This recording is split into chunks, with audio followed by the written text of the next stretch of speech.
Hola a todos, en este trabajo para la Universidad Nacional de Quilmes abarcaremos temas como el ingreso del Estado, el agregado monetario y el PBI junto a sus partes, durante un periodo no consecutivo dentro de la economía argentina.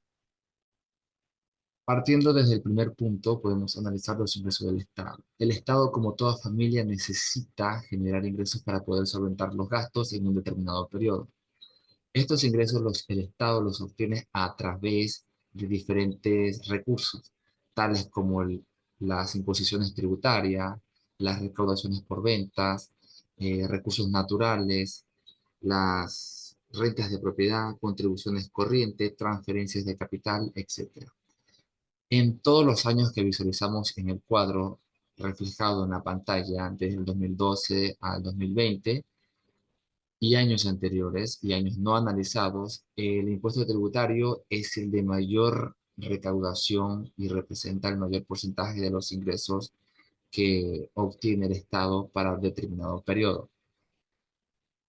Analizando también los ingresos estimados y con los ingresos recaudados en un cierto periodo dado, podemos observar que para todos los años que hemos tomado como análisis, los ingresos recaudados no superan a los ingresos estimados pactados por, por el gobierno de turno en el cierto periodo. Por otro lado, hablaremos de los agregados monetarios. Los agregados monetarios son empleados para conocer la economía de un país en base a la liquidez de sus activos. Para construir estos agregados hay que definir qué instrumentos financieros se consideran dinero.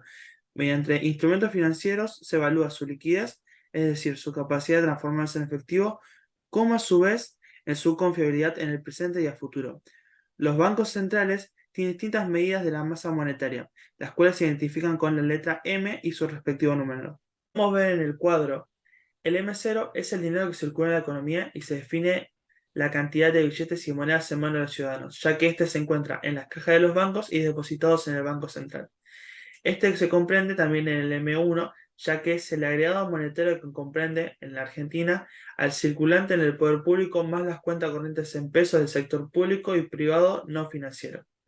El M2 son los medios de pago que comprenden el circulante en poder del público más depósitos a la vista en pesos del sector público y privado no financiero. Y por último, el M3, el agregado biomonetario amplio, comprende el circulante en poder del público más total de depósitos en pesos y en dólares del sector público y privado no financiero. Como podemos ver, cada uno de estos términos son complementarios y componen al siguiente eslabón de la masa monetaria. Al momento de ver los agregados monetarios en porcentaje al M3, podemos ver que en el 2012 hubo un incremento en la masa monetaria. Tal como vemos en el gráfico, repercute en la calidad del activo del Banco Central con un 50% expuesto al sector público a través de adelantos transitorios, préstamos y tenencias de títulos públicos. El sector público fue el creador neto de dinero por un total de 48 millones en el año sin considerar divisas compradas por la autoridad monetaria para pagar deudas. Por otro lado, el incremento de la masa monetaria en el año 2014, es decir, 2 años después, fue influenciada por los depósitos del sector privado.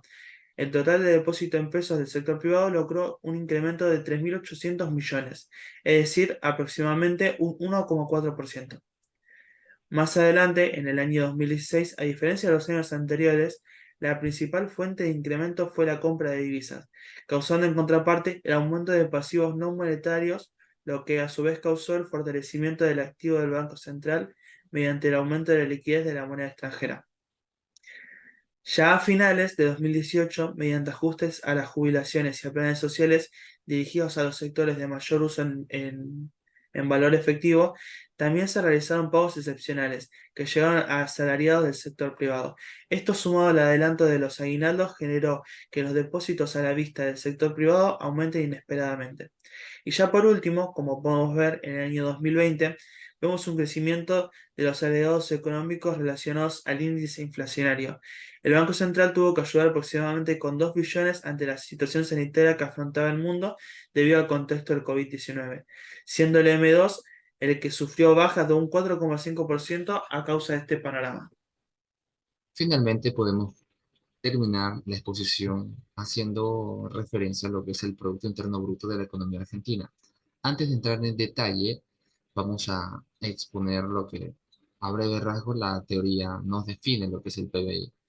En términos muy sencillos, el PBI representa el valor de mercado de la producción final de bienes y servicios de un país, realizados por los residentes y no residentes en un periodo determinado, que convencionalmente es de un año.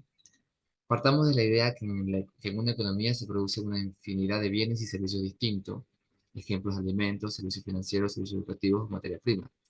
Dada esta diversidad, se requiere un indicador que incluya a todos los bienes y servicios que se producen.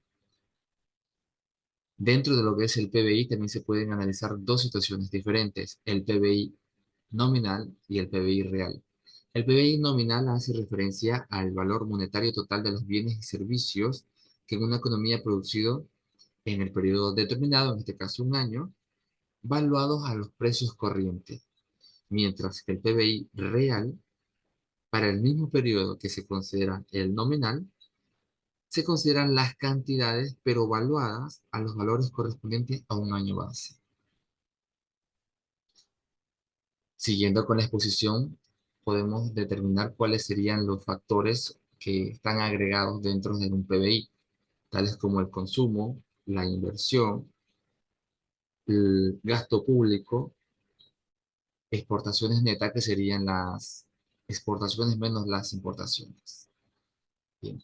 Vamos a analizar el PBI argentino en miles de millones de dólares en los diferentes periodos que hemos tomado, desde el 2012 a 2020. Partiendo desde el 2012, podemos observar que el PBI tuvo un decrecimiento con relación al año anterior del menos 0,19%. Ya para el 2014, el PBI decreció un 2,5% con relación al año anterior. Para el 2016, el PBI decreció asimismo un 2,1% con relación al año anterior. El 2018 también lo hizo con un decrecimiento, con el 2,8%. Vamos a hacer énfasis en el PBI representado en el año 2020, que es un año que conocemos todos, donde se produjo la pandemia. Bien, es importante destacar este año ya que el PBI decreció un 10,5% con relación al año anterior, marcado también por una inflación que representó el 42,02% interanual con respecto al 2019, donde la política fiscal tuvo un sesgo expansivo del 17%, porque representó ese porcentaje al respecto del PBI la política fiscal, ya que en ese año, año pandemia, el gobierno tuvo más presencia en el sector privado que en los años anteriores, debido a que contribuyó a que se protegieran empresas que estaban a punto de quebrar, a que no se despidieran empleados y a otras políticas públicas que se veían muy afectadas por el proceso pandémico.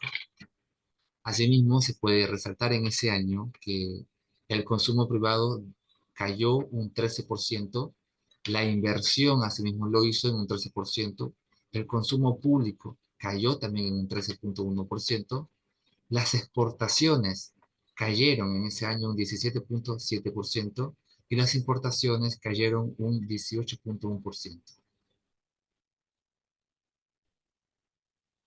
Y para finalizar la exposición, vamos a tomar en cuenta un análisis de lo que es el PBI per cápita de la población argentina. El PBI per cápita es el que mide los ingresos anuales de el individuo de la población con respecto al PBI. Bien. Para el 2012, el PBI per cápita, esto es reflejado en dólares, el PBI per cápita representó un 13.890 dólares con respecto al año anterior.